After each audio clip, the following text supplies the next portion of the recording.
The Mixed Mornings and More podcast with Steph and Shawn. Now available daily.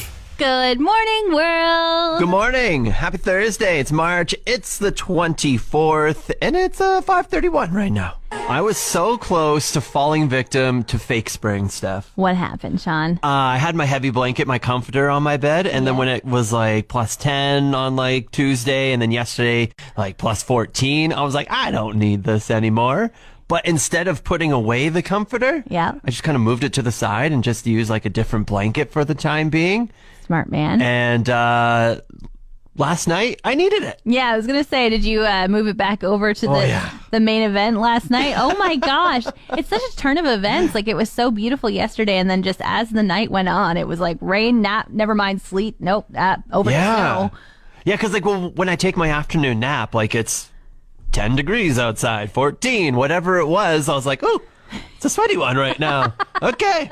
It was just lying there with just like the top sheet on, but then it was just like at night. Also, when I was lying there with the top sheet, I was like, meh. A little chilly. Yeah, I was like, I'm going to start wearing, I was like, I had shorts on around the house and everything. It's like, well, back to the comfy sweats again. But fake spring, not this time. Not this time. You didn't get me. So we got a couple cookie monsters in this city, Shawn. It's me. I'm the cookie monster. Don't need to go any further. Well, last night we were out selling Girl Guide cookies, and we were knocking on so many doors, and it was so much fun. But then when we decided to end the night, I almost missed hosting comedy night because we couldn't get back to our cars with the cookies. What do you mean? Like, everyone was just like hollering for cookies, like more? Yes, like opening their doors and saying, "Don't miss my house. Are you passing my house? Are you insane?" Yeah. So like we had this one lady, she just drove home from taking her dog for a walk, and she was like, "Wait, stop right there. I have to put the dog in the house, and then I will come and get some cookies from you." While we were stopped at this house, the lady next door opened her door. Oh and was my goodness. Wait, I need cookies too. So then we gave her some. We start walking along, and I'm like, "Girls, we got to get back. Your parents are waiting. I got to get to comedy night." And somebody else comes running down the road. "Are you skipping my house?" Goodness. Everyone's just a peeping Tom outside their windows, like, all right, they're going to come to my house. I need to call them over. The Girl Guides are coming. The Girl Guides are coming. Someone sounded the horn for sure in the neighborhood. Huge thank you to everyone who bought cookies. It's a great fundraiser, and it's going very well. Like a good problem to have. More people wanted to buy them from you. For sure. So Instagram came out with an update sometime last night or this morning, Steph, and it's chronological order for the feed. Oh my goodness. Did you send them a personal email to thank them? Did you send them an angry email every hour to ask them to do this again? Even better, handwritten letter. Always gets the point across more. And threats as well, Shawn? No threats, just handwritten letter voicing my concerns. And apparently they've gone through with it. Now, I've opened my Instagram this morning. I've refreshed the app. I've tried to update it. It is not showing up, and I don't have the option for chronological order on mine. So sad, too bad, because it definitely showed up as soon as you told me that it happened on mine. Yeah, so I think I have to update like my actual iOS, like my actual iPhone, like software update. So apparently if you have Instagram, right on the main page, top left corner, it has Instagram, the brand in the top left corner. Apparently you're just supposed to click that, and then a drop down menu comes up, and you can say sort by like favorites, which it has been for like the past 2 years, or sort by like chronological, and then it shows like 1 second ago, 2 minutes ago, 5 minutes ago. Not for me. Yeah, it's not even apparently, though, because literally that's what you do. You just click it, and it works, Shawn. Allegedly. Allegedly. We'll see. I saw this meme the other day that said, "This is the perfect time of year." Okay. Listening. They said it's because it's warm out, but the bugs are not out yet. Oh. I mean, that's one thing. That's one thing. I don't know if you've lived here long enough. Have you ever seen a tar sand beetle? I think it's a huge thing. Yeah, but then you just look at the slush everywhere and the mud and the dirt, and then that's one on the con side. Okay. So you got to weigh the pros and cons, I think. Okay, I will say I hate bugs as well. So bless. I love that they aren't around. True, me too. Like plus 14 and no bugs, great. Yes. And yesterday, that was exactly my thought when I decided to open my windows. Oh, yeah. I was like, plus 14, no bugs, beautiful out. Let's get some airflow in this stale winter capsule. Yeah. And one of my windows doesn't have a screen on it. And it hasn't had a screen on it for a while, but I was like, this is the perfect time of year to open it. I saw the meme. It said, it's a great time of year. The meme told me it's the perfect time of year. It's warm and there's no bugs. So I opened the window. And about 15 minutes later, there was a giant fly flying around my house. No way. Yeah. Like, where did it come from? Where was it sleeping all winter? It hasn't had time to hatch yet. And I'm like, I barely survived the cold winter. How did the bug survive the cold winter to wake up in March? Are bugs one of those things where they can get frozen and then once it like gets warm out, they like come back to life? Okay. Or is that just things in like movies? I can't tell. I've wondered that as well because I'm like, I feel like houseflies, you know, sometimes you can go into like a closed up cabin or something and there's some houseflies in the window and then you like turn the fire on or something and then there's houseflies flying around. You're like, where did you come from? I think they woke up in the windowsill, but I don't know. Isn't that like lizards? They're like cold-blooded or whatever, and when they get out in some places, they just like look like they're dead. But like once you warm them up, then they start moving around again. Maybe it's the same with bugs. Oh, I don't know. Now I'm just thinking out loud. I'm like, things I should probably look up before I just open my mouth and start talking about. Google is a thing, Shawn, but it's all right. Steph, I'm curious to get not only your take on this, but you listening as well. So 780-791-1037. You can text or call, and it has to do with some parking lot etiquette, okay? Oh, okay. So the other day we were at bowling right by the Alley YMM, that parking lot over there. It's pretty busy. It's kind of smaller for all the businesses that are around there, but there's additional parking. It's just a little farther away. Yeah. And so the parking lot was busy. There was a big event going on for Big Brothers Big Sisters. So lots of people were going in and out. And driving down one of the lanes, I was farther back and I saw a car ahead of me, about 3 cars ahead of me. They passed a parking spot and then someone got in a car and then immediately backed out of their spot and then drove away. And the car that was in front of that put on the reverse lights and went and backed into that stall. Meanwhile, there's 3 of us who are going forward. I thought it would be the person at the front of the line that would just drive and pull into that spot. What is the parking lot etiquette here on passing a spot and then backing into it when it becomes available? I think the etiquette is that belongs to the person next in line. You passed it. You have now you're still in the front of the line. So hopefully you find another spot, but you don't get to back up. That's the next person who can turn into it. Okay. They can go straight in. And the thing, I should add this as well, like, us driving forward, we weren't like right beside the spot, but we were noticeable that if the person that was ahead of the spot would have noticed us like pulling up to it. So it wasn't like we would have pulled into it like within a snap, but it would have been like 1 or 2 seconds and we would have been there. Yeah. Like, is there a distance? Like, it's like, oh, they're a couple seconds away, so I have time to like back in, or do you just got to do another loop around? I feel like you have to be more than a couple seconds back. Like if you can see them and they've noticed that the parking spot is open, I think it belongs to them. Okay. And I'm always surprised as well. Like I've been in the car with a savage driver that's done that. And the backup thing? Yeah, the backup thing. Ooh. And I'm like, the person is going to get out and yell at us because it's clearly not our spot. And the driver has said to me, they've got nowhere to park to get out and yell. It's fine. They're not coming for us. We'll already be gone. And I'm just like, in a small enough town like Fort McMurray, you probably know them. It's a no from me. Yeah, this is where road rage happens if you do one of those things. So yeah, I just thought it was very interesting. And I've talked to some other people who said like, no, it's fine. Like, it's a free-for-all world. If you find a parking spot, that's yours to take. So I know where you stand, but I want to know where everyone else stands. What's the parking lot etiquette here? Couple answers rolling through over on our text line, 780-791-1037 on the parking lot etiquette. Basically, the gist of it is if you pass a spot, are you allowed to then back up and then go into it when it becomes available? Like if a car all of a sudden pulls out from it after you pass it. Kayla on the text line said, if I'm there and they are backing out, I'm taking it. Maybe she is but there's no other spots available. So first come, first serve. She's the type that's just going to take it. Wow. And I don't want to be a jerk, but I feel like that's a little bit savage. Shawn, what do you think? Is it your spot or is it?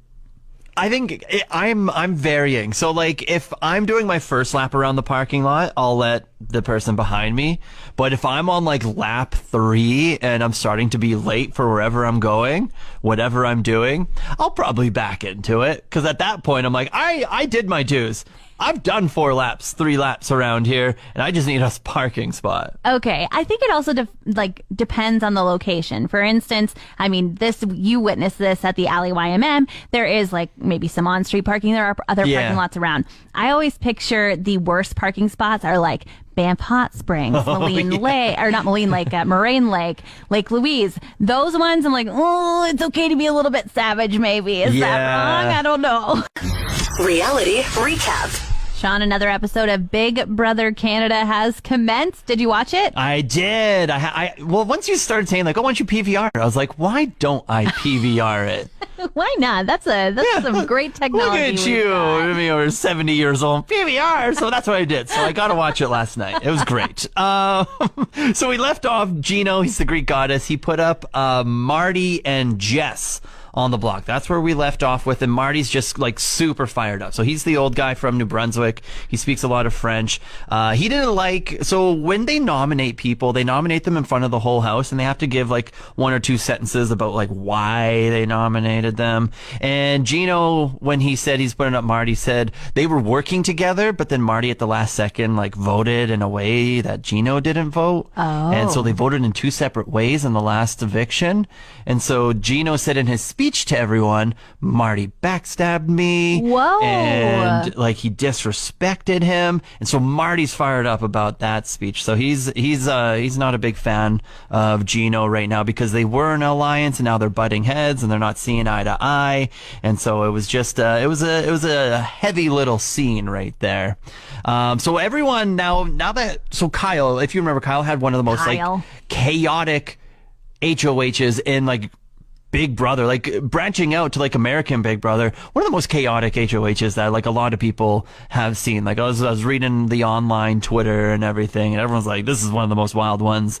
And so everyone was expecting Kyle to go on the block, but Gino and Kyle are kind of working together. That's amazing because Kyle seemed to ruin every single one of his alliances, but somehow managed to keep Gino, and now he's HOH. Okay. Yeah, so the one he didn't really ruin is Gino, so he didn't go up on the block, but everyone is like meeting silently with Gino and be like, hey, you should put Kyle up or else you're probably going home next week. So a lot of people are like kind of threatening him, a little blackmail, a little bit. Foreshadowing. And then so the veto competition happens, and it's like a box stacking competition in a way where they're up against a wall and they have a box and then they have to rest it against their chest and then they keep on getting more boxes and the line just keeps getting longer. Oh. And so the more boxes, the harder it is for it to stable. And they tempted them with more boxes so they were coming like every 10 minutes or so. And then they're like, you don't have to add this box, but this box includes like a letter from home. Oh, so that's it's like tough. You can make your competition harder, but you get a letter from home, or you can make your competition easier, but you don't get a letter from home. And they've been outside of the real world for like about over a month now, so they haven't heard from like loved ones. Yeah, that's a tough one because it's like you might get a letter from home, but that might also make you have to go home. Yeah, then you might go home like a couple days later. So I think only one person did it because she knew she was safe. It was Summer who took it. Regardless, Marty won the veto, who was on the block. And for some reason, this reunited him and Gino. They rekindled like kind of their French connection. Kidding. Yeah, so they're besties again. So is Kyle up on the block? Did he get to choose somebody else? That's the way it's looking like. So Gino and Marty talk and they're like, hey, I think we're going to go home like with Kyle if we don't just get rid of him because the whole house hates him. So that's the way that the episode ended. And it's getting really juicy now. And I'm like diving in teeth first. So I'm digging it. If you haven't, I suggest binge watching and catching up because it's going to be a good season. I've got some news from the TikTok universe. Love it. Love it. Rely on it. Cool. They're saying this is a short king spring. Okay, for all the people that are like 5'7", 5'8". You got it. Yeah. So Short basically, Short Kings. They're crediting Tom Holland for this and Zendaya. They're saying thanks so much to Zendaya for taking a chance on a shorter man, and that it has opened up a world of possibilities for men on dating apps where you have to put your height. Yeah. And apparently, usually on a dating app, you'll see men say, like, I'm 6 feet, if that matters. Yeah. But now they're saying women are actually seeking out. No, I don't believe that. They're saying it. This is the TikTok news. They're seeking out shorter men. I'll believe it when I see it. Obviously, I'm happily taken right now. I'm 5'9". I was a short king for a while. I found another, my lady's 5'9" as well, so it's like perfect. But I remember going through the trials and tribulations of being 5'9" and dating. It's like, oh, you're not 6 feet tall. See you later. Okay, but like, this is a new horizon, Shawn. You think you don't, I don't believe it. I think you're maybe stuck in the past. I am. I will admit, I am stuck in the past. But I also don't think that people are just going to be seeking out someone who's 5'6". Okay, well, they're saying that usually a person who is shorter and not 6 feet will have to make $175,000 more than a 6-foot person. Yeah, exactly, to have the same prospects. But they're saying now, because of Tom Holland and Zendaya, they're also saying they should give him a Nobel Prize for starting this. Okay, well, I agree with that. Tom Holland's king right now. I'm a little traumatized, but I'll wait and see. I'm in a wait and see approach to see if all the short kings out there can get those dates. Short King Spring! Back in January, I was really excited, and you called me an old lady for getting the coolest contraption ever, which is an indoor-outdoor thermometer. Oh, I was like, what one was this? I called you that a lot of times. I remember the thermometer. Yeah, of course. So you have like one piece of it that goes outside, and then you have something that sits on your counter that tells you what the temperature is outside and inside your house. It's so cool. Is it changing your life over there? Well, it was changing my life until I think it's broken. Oh, Jar. I know. It's only like 2 months old, but yesterday it said it was 33 outside and 24 inside. Okay, maybe it doesn't do well in the sunshine. It must be, because it definitely wasn't 24 in my house. Like I'm a 20 person. Yeah. And I loved how nice it was outside, but 33 is a stretch. We weren't in a heat wave. Yeah, no, I wish we were. I don't wish your silly old grandma contraptions like break on you, but I do find it kind of fun. So what do you do? Did you just move it around, or how did have you fixed it? I haven't fixed it. I don't think there's a way to fix it. I think my husband says that he thinks it's not supposed to get wet. He's like, electronics don't do well with water, and we've just had this crazy melt, and I've had it like sitting in a planter, and he was just like, the snow melted around it multiple times, and you can't expect it to keep working if you're not going to take care of it. And I'm like, hey, don't blame me for this electronics inability to be waterproof when it's an outside toy. That's what I'm thinking. Like, it's supposed to tell the temperature for you. It is supposed to last outside in the conditions, I would think. How would it not survive a winter? Right? Somebody needs to tell them how to waterproof it. That's what I'm saying. There we go. Waterproof the damn thing. Want more of today's show? Download the Mixed Mornings and More podcast. Now available every weekday.